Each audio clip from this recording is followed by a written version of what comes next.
One early morning, James and Emily were being topped up with coal and water. While they were getting ready, Emily's crew came to see James's. Remember, Red Nose Day is 2 days away. Thanks for the reminder. James was curious. What in the world is Red Nose Day? He asked Emily. It's when people do something funny for a charity fundraise, she explained. They make their noses red by either putting a big ball on them or painting them up. If they do so, they'll donate any number of pounds. That sounds like a silly idea, James snorted. Red noses are only for circuses and Christmas. Maybe you would consider joining in, his driver offered. Your red paint will match the fun. Certainly not, scoffed James. He had a red nose before, but it was thanks to one of the vicar's bees.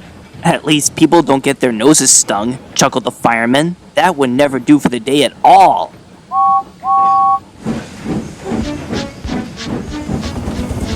As he went about his work, all James could think about was Red Nose Day. Red nose indeed, red nose indeed, he huffed.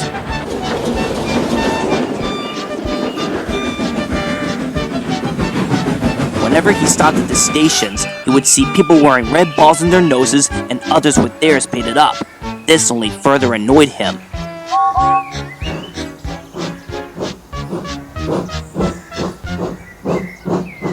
The next day, the fat controller came to see James. I'm sending you to the works for a new coat of paint. James was delighted. Thank you, sir, he tooted.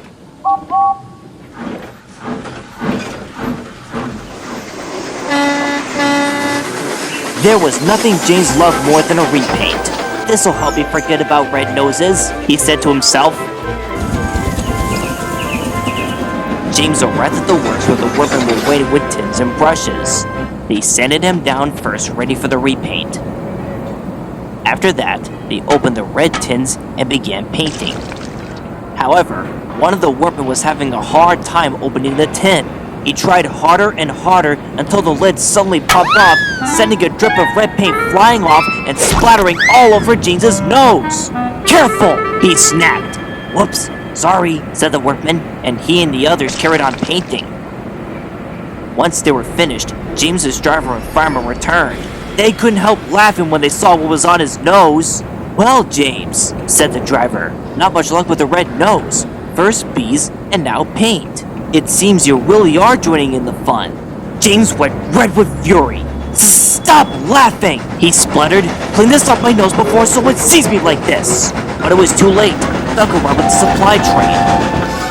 Oh dear, James, he smirked. Did you get stung by a bee again? No, some paint splattered on my nose. You know, I said it before and I'll say it again, chuckled Duck. It's a pity it's not Christmas. Then we could just call you James the Red-Nosed Engine again. Before James could retaliate, his driver opened the throttle and he steamed away.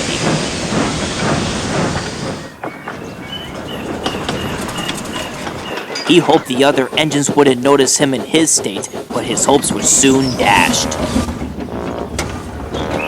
The other engines laughed and laughed when they saw him. Stung by a bee again, they said, or are you getting ready for the circus? Even the trucks found this amusing. Look, there's James the Red-Nosed Engine, they cackled. No use calling in the bee's knees now.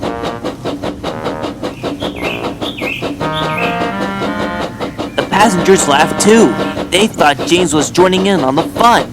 This only made the big red engine blush in embarrassment. Emily was the only one who felt sorry for James. It wasn't the workman's fault, she said kindly. None of this could be avoided. James could only sigh. Besides, you're not the only one who has that sort of problem, Emily said when a deep-toned whistle sounded. Then at that moment, Douglas came backing down next to James. Remember the last day with the battlesons? He inquired. I had an accident with some buffers, and the fireman splattered me on the nose with red paint too. Did the others laugh at you? James asked. Aye, agreed Douglas. So did you and Donny. But then I started to see the funny side too. You did? Oh, aye. Even though it was a punishment, even I had to admit I looked silly without a nose. James said nothing for a moment. He looked down at his splattered nose, and then burst out laughing. Douglas and Emily followed suit. The three engines laughed until their crews came to give them a rub down. The red paint was soon washed off James's nose. Do you feel better now? Emily asked. Yes, smiled James. And you know what, Emily? I don't think Red Nose Day is a silly idea anymore.